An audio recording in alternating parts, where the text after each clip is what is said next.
The city never truly sleeps. Even at 2:17 a.m., New York breathes. Distant sirens weave through the hum of blinking traffic lights that signal to no one in particular. It's a city of ghosts and tired souls, all moving through the night. Ethan Parker felt the chill bite through his thin jacket, pulling his hoodie tighter as he dismounted his delivery bike. His phone buzzed, a familiar notification lighting up the screen.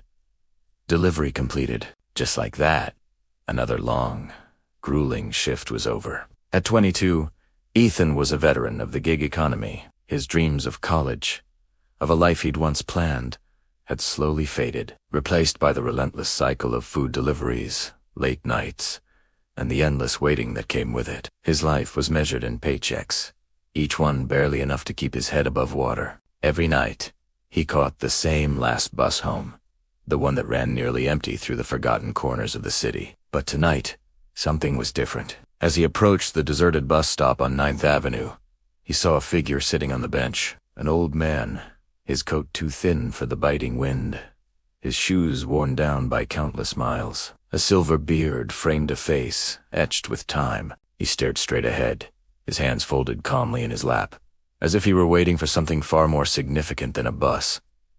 Ethan hesitated. This stop was his solitary domain.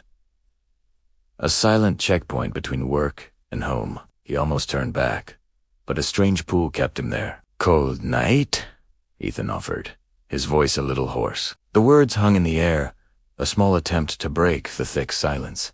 The old man turned, and a gentle smile spread across his face, crinkling the corners of his eyes. "Cold nights teach you who you really are," he replied, his voice surprisingly warm and steady. Ethan gave a short, awkward nod and sat on the far end of the bench, pulling out his phone as a shield. He started scrolling mindlessly, but the man's presence was too strong to ignore. "You look tired," the old man said, his gaze not intrusive, but knowing. "And not just in your body. It's a weariness of the soul." The observation was so accurate, it disarmed Ethan completely. He let out a long sigh. He didn't realize he'd been holding.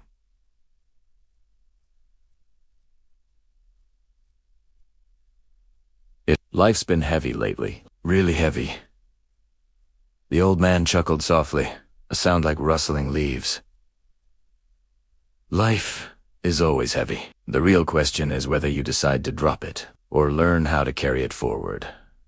Ethan looked up from his phone, truly seeing the man for the first time. There was something about his voice, a strange familiarity that felt like a warm blanket on a cold night. An impulse he couldn't explain made him open up. "I had plans once," Ethan admitted, the words tasting like dust in his mouth.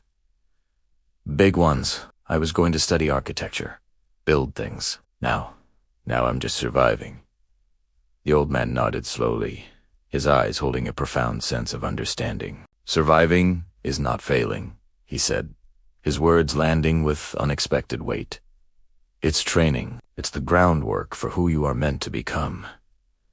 That one sentence echoed in the empty street, hitting Ethan harder than any lecture or piece of advice he'd ever received. Surviving is training. The idea was a revelation. They sat there, two strangers at the edge of the world, while the city hummed its sleepless lullaby around them. The old man shared no name, no personal history, only thoughts that seemed to float out of the ether. He spoke of purpose, of patience, of seeing the world not for what it took from you, but for what it offered. "Don't measure your life by its speed," he advised, his eyes twinkling. "Some of the most important journeys take longer, not because they are difficult, but because they matter more." Just then, a pair of headlights sliced through the darkness, growing steadily brighter. The bus was coming. Ethan slowly got to his feet, a strange reluctance to leave settling over him. "Hey, thanks. Seriously. Talking to you, it helped more than you know." The old man's smile returned, wider this time. "Remember this?" he said, his voice dropping to a quiet, powerful whisper. "The night ends for everyone, even when it feels absolutely endless." The hydraulic hiss of the bus doors opening broke the spell. Ethan stepped inside, turning to give one last look, one last thank you. But the bench was empty. There was no one there. He scanned the street, his heart pounding. No footsteps hurrying away. No figure disappearing around the corner. Just a cold, indifferent wind brushing past the empty stop. Confused and unsettled, Ethan rode home in a deep, contemplative silence. The man's words replaying in his mind. The night ends for everyone. The next night, Ethan finished his shift a little earlier. He wasn't as exhausted, his steps a little lighter. As he rode through the city, an unseen force pulled him back toward 9th Avenue. Back to that specific bus stop. He didn't need to be there, but he had to see. The bench was empty, just as he expected. He sat down anyway. The cold metal of familiar comfort. He didn't pull out his phone. He just sat and breathed. For the first time in months, maybe even years, Ethan felt a sense of calm settle over him. The city's noise was still there, but it felt different, less like a chaotic roar and more like a steady heartbeat. Weeks turned into a month. A shift had occurred within him, subtle but profound. He dug out his old community college applications, the papers filled with faded dreams. This time, he didn't see failure. He saw a starting point.